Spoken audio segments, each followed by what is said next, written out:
안녕하세요. 이번에 106동으로 이사 온 박영숙이라고 합니다. 서울은 늘 사람이 많다고들 말합니다. 지하철도 아파트도 거리도 늘 북적이죠. 그런데요. 사람이 많다고 해서 외롭지 않은 건 아니었습니다. 남편을 떠나보내고 충청도 시골에서 평생을 살다. 큰딸의 손을 잡고 서울로 올라온 73 할머니.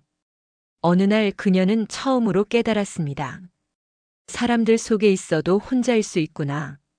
반가운 마음으로 들어간 노인복지관에서 밥 한 끼, 자리 하나, 말 한마디가 이렇게 어려운 일일 줄은 몰랐습니다. 오늘은 서울 복지관에서 보이지 않게 밀려났던 한 할머니의 이야기, 그리고 끝까지 포기하지 않았던 작은 용기에 대한 이야기입니다. 잠시 당신의 부모님이 떠오른다면 이 이야기를 끝까지 들어주세요. 이 이야기가 궁금하시다면 구독과 좋아요와 버튼을 눌러주세요. 그럼 이제 이야기를 시작하겠습니다. 안녕하세요. 저는 박영숙이라고 합니다. 올해 73입니다. 남편이 세상을 떠난 지 1년하고도 3개월이 지났습니다. 충청도 청주의 작은 아파트 단지에서 평생을 살았던 저는 큰딸 미숙이의 권유로 서울 강석으로 올라왔습니다. 엄마 혼자 계시면 외로우시잖아요. 저희 근처로 오세요. 손주들도 자주 보시고요. 딸의 말에 마음이 움직였습니다. 사실 남편이 떠나고 나서 매일이 힘들었습니다. 아침에 눈을 뜨면 옆자리가 비어 있었고 저녁에 밥을 차려놓으면 혼자 먹어야 했습니다. 45년을 함께 산 사람이 없다는 게 이렇게 큰 구멍을 만들 줄 몰랐습니다. 그래서 딸의 제안이 고마웠습니다. 손주들도 자주 볼 수 있고 남은 인생을 자식 곁에서 보내는 것도 나쁘지 않다고 생각했습니다. 이사 온 지 벌써 6개월째입니다. 딸이 마련해준 아파트는 깨끗하고 편리했습니다. 엘리베이터도 있고 난방도 잘 되고 마트도 가깝고 병원도 가까웠습니다. 그런데 문제가 하나 있었습니다. 너무 외로웠습니다. 딸 내외는 맞벌이라 아침 일찍 나가서 저녁 늦게 들어왔고 손주들은 학원에 바빠 주말에나 겨우 얼굴을 봤습니다. 평일 낮에는 집에 저 혼자였습니다. TV를 켜도 무슨 내용인지 귀에 들어오지 않았습니다. 책을 읽어도 같은 줄을 몇 번씩 읽고 있었습니다. 핸드폰을 들여다봐도 연락할 사람이 없었습니다. 고향에서는 친구들이 있었습니다. 복지관에서 만나 체조도 하고 노래도 부르고 가끔 나들이도 다녔습니다. 특히 정순이하고는 30년 넘게 친구로 지냈습니다. 매일 아침 복지관에서 만나 커피 한 잔씩 마시며 수다를 떨었습니다. 누구네 며느리가 어떻고 누구네 손주가 대학 붙었고 오늘 점심은 뭐 먹었고 별것 아닌 이야기들이었지만 즐거웠습니다. 그런데 서울에서는 아는 사람이 한 명도 없었습니다. 엘리베이터에서 이웃을 만나도 인사만 하고 헤어졌습니다. 아무도 제게 말을 걸지 않았고 저도 먼저 말을 걸 용기가 나지 않았습니다. 이러다가 정말 우울증 걸리겠네. 혼자 중얼거리며 동네를 산책하던 어느 날이었습니다. 아파트 단지 안상가 건물 2층에서 사연노인복지관이라는 간판을 발견했습니다. 반가운 마음에 계단을 올라갔습니다. 유리문 너머로 할머니, 할아버지들이 보였습니다. 뭔가 체조를 하고 계셨습니다. 아, 여기도 복지관이 있구나. 문을 열고 들어갔습니다. 체조를 하던 분들이 일제히 저를 돌아보셨습니다. 10명 정도 되어 보였습니다. 대부분 할머니들이었고 할아버지는 서너 분쯤 계셨습니다. 안녕하세요. 저는 밝게 인사했습니다. 저 이번에 106동으로 이사 온 박영숙이라고 합니다. 여기 복지관이 있는 줄 몰랐네요. 앞에서 체조를 가르치시던 강사님이 웃으며 말했습니다. 어서 오세요.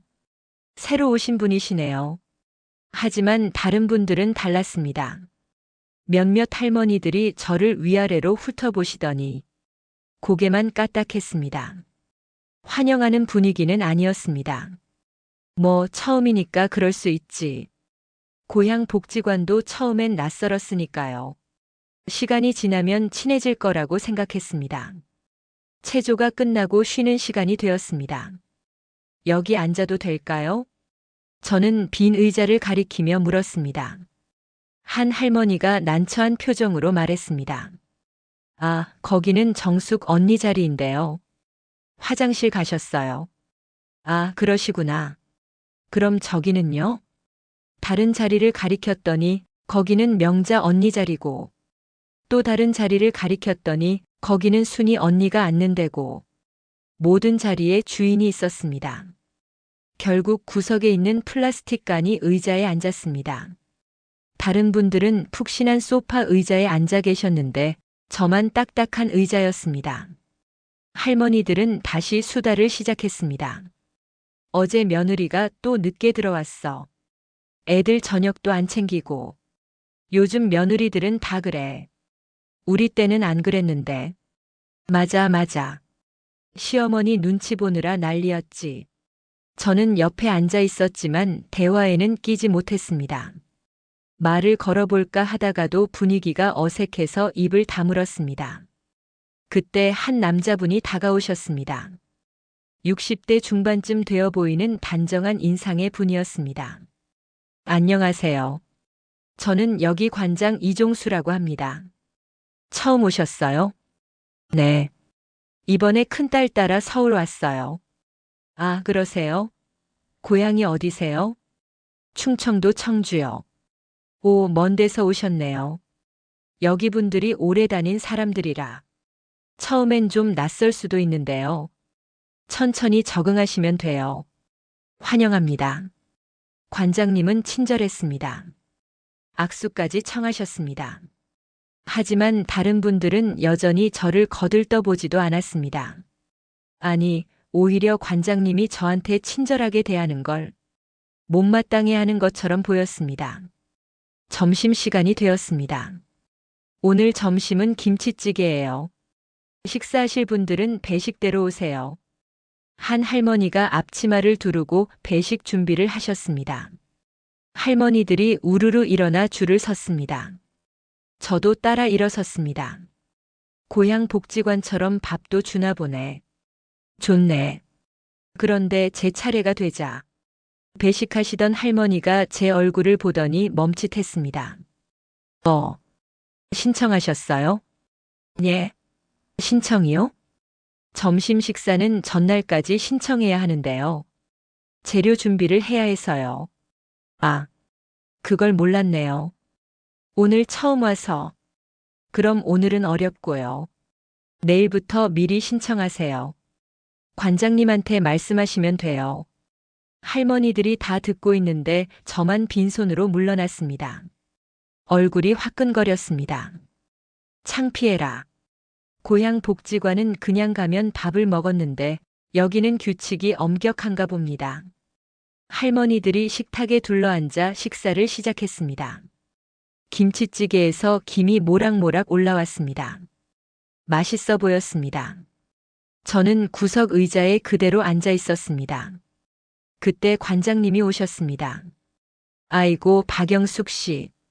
식사 안 하세요? 신청을 안 해서요. 몰랐어요. 아, 그러셨구나. 처음이라 몰랐을 텐데. 오늘은 특별히 한 그릇 더 있으니까 드세요. 관장님이 배식대로 가려고 하셨습니다. 그런데 옆에 있던 한 할머니가 가로막았습니다. 아니, 관장님. 규칙은 규칙이지. 다들 신청하고 먹는데 한 사람만 특별하면 안 되죠. 그러면 우리는 뭐가 돼요? 목소리가 날카로웠습니다. 다른 할머니들도 거들었습니다. 맞아요. 우리도 다 신청하고 먹는데. 오늘만 봐주면 내일도 또 그러실 거 아니에요. 관장님이 난처한 표정을 지으셨습니다. 그러긴 한데 처음이시니까. 됐어요, 관장님. 괜찮아요. 제가 손을 저었습니다. 제가 몰라서 그런 거니까요. 내일부터 신청할게요. 집에 가서 먹을게요. 저는 웃으며 말했습니다. 사실 속상했지만 티내고 싶지 않았습니다. 정말 괜찮으세요? 제가 뭐라도. 네, 괜찮아요. 전 먼저 갈게요. 복지관을 나왔습니다. 계단을 내려가는데 다리가 후들거렸습니다. 집으로 돌아와 냉장고를 열었습니다. 딸이 아침에 준비해둔 반찬들이 있었습니다. 혼자 밥을 차려 먹었습니다. 맛이 없었습니다. 그래도 괜찮아. 내일부터는 신청하면 되니까. 스스로를 달랬습니다. 다음 날 저는 다시 복지관에 갔습니다. 관장님께 점심 신청을 했습니다. 오늘 점심 신청할게요. 네, 알겠습니다. 김영숙 씨? 박영숙이요. 아, 죄송합니다. 박영숙 씨. 적어놨습니다. 체조 시간이 끝나고 점심시간이 되었습니다. 이번엔 배식을 받을 수 있을 거라고 생각했습니다. 그런데 또 문제가 생겼습니다. 박영숙 씨, 죄송한데요. 오늘 재료가 부족해서요. 관장님한테 말씀 안 들으셨어요? 아니요, 못 들었는데요. 제가 분명히 신청했는데. 네, 신청은 하셨는데. 오늘 참석 인원이 예상보다 많아서 재료가 부족하네요. 할 수 없이 또 빈손으로 물러났습니다. 관장님이 황급히 오셨습니다. 아이고, 박영숙 씨. 제가 깜빡했네요. 오늘 인원 계산을 잘못해서 정말 죄송합니다. 괜찮아요. 괜찮지 않았지만 그렇게 말할 수밖에 없었습니다. 그날도 집에 돌아와 혼자 라면을 끓여 먹었습니다. 내일은 괜찮겠지. 그렇게 다짐했습니다. 시골하고 다르긴 하지만 천천히 익숙해지면 괜찮을 거라고 생각했습니다. 하지만 그게 시작이었습니다. 그 다음 날도 비슷한 일이 반복됐습니다. 게이트볼을 치자고 하면 우리는 이미 팀이 정해졌어요 라며 거절당했습니다. 노래 교실에 가면 마이크가 제 차례만 건너뛰었습니다. 다음 분 노래 부르세요. 제 앞사람 다음에 제 뒷사람 순서가 되었습니다. 처음에는 우연이라고 생각했습니다. 하지만 일주일, 2주일이 지나도 똑같았습니다. 아니, 점점 더 노골적으로 변했습니다. 어느 날 제가 화장실을 다녀오는 길에 할머니 몇 분이 수군거리는 소리를 들었습니다. 야, 저 사람 말투 좀 들어봐. 사투리가 너무 심한 거 아니야? 맞아. 무슨 소린지 하나도 못 알아듣겠어. 충청도 사투리가 원래 그렇게 심해? 옷 입은 것 좀 봐. 완전 촌스러워. 서울 사람들은 안 저렇게 입는다고. 제가 듣는 앞에서 대놓고 수군거렸습니다. 가슴이 철렁 내려앉았습니다. 왜 이러는 거지? 저는 이해할 수가 없었습니다. 고향에서는 새로운 사람을 환대했습니다. 밥도 같이 먹고 김치도 나눠주고 금방 식구처럼 지냈습니다. 그런데 여기는 완전히 달랐습니다. 한 달이 지났습니다. 매일 아침 복지관에 갈까 말까 고민했습니다. 그래도 갈 곳이 없었습니다. 집에 혼자 있으면 답답했습니다. 그래서 복지관에 나갔습니다. 무시당하고 따돌림 당해도 적어도 사람들 속에는 있을 수 있었습니다. 어느 날 화장실에 갔다가 우연히 할머니들의 대화를 엿듣게 됐습니다. 칸막이 안에 들어가 있는데 밖에서 할머니 두 분이 수다를 떨었습니다. 그 충청도 할머니 맨날 오네. 눈치도 없어. 그러게. 우리가 싫어하는 거 뻔히 아는데도 관장님이 괜히 친절 떨어서 그래. 한 번만 확실하게 차갑게 대하면 안 올 텐데. 우리끼리 15년 넘게 지냈는데 갑자기 끼어들면 어떡해? 불편하잖아. 맞아. 여태까지 우리끼리만 잘 지냈는데 왜 굳이 새 사람을 받아야 해? 관장님도 좀 생각을 해야지. 가슴이 철렁 내려앉았습니다. 저한테 문제가 있는 게 아니었습니다. 그냥 새로운 사람이 싫은 거였습니다. 자기들끼리만 지내고 싶은 거였습니다. 화장실 칸 안에 숨어서 눈물을 참았습니다. 할머니들이 나갈 때까지 기다렸다가 조용히 나왔습니다. 거울을 봤습니다. 눈이 빨개져 있었습니다. 찬물로 세수를 했습니다. 그래도 조금만 더 참아보자. 시간이 지나면 나아지겠지. 하지만 마음 한구석에서는 알고 있었습니다. 이건 시간이 지난다고 해결될 문제가 아니라는 것을요. 집으로 돌아왔습니다. 딸이 퇴근해서 들어왔습니다. 엄마, 오늘 복지관 다녀오셨어요? 응, 다녀왔지. 재미있으셨어요? 친구 많이 사귀셨어요? 딸이 밝게 웃으며 물었습니다. 착한 딸이었습니다. 저한테 잘해주려고 애쓰는 게 보였습니다. 응, 재미있더라. 저도 모르게 거짓말이 나왔습니다. 사실대로 말하면 딸이 걱정할 것 같았습니다. 그리고 무엇보다 창피했습니다. 73 먹은 할머니가 복지관에서 왕따를 당한다는 게 말이 됩니까? 다행이다. 어머니 혼자 심심하실까봐 걱정했거든요. 복지관 다니시니까 표정이 밝아지신 것 같아요.